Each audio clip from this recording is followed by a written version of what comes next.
This is the last of our pumpkins of the year, so it needs to be used up. So what we're going to do today is turn that into pumpkin chutney.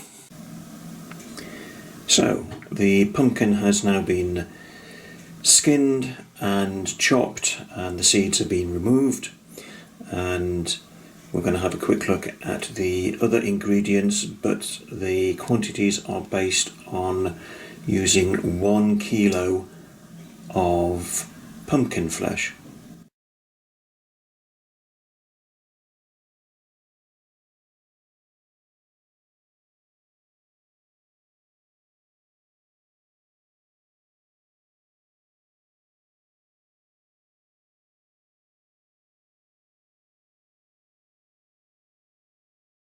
Add all the contents to the preserving pan, apply heat and bring to the boil. When it's got to boiling point, turn the heat down and let it simmer for at least a couple of hours until it's got the consistency of a thick sauce. Well, it's been on the cooker for about 2 hours, and as you can see it's got a nice thick consistency to it, so this is now ready to go into hot sterilised jars.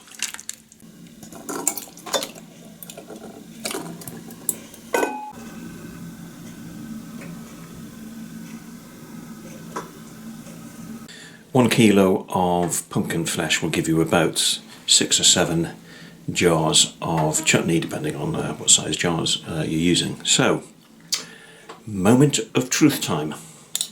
So I've taken one of the jars, one of the 13 jars that we've made, and I'm going to try it.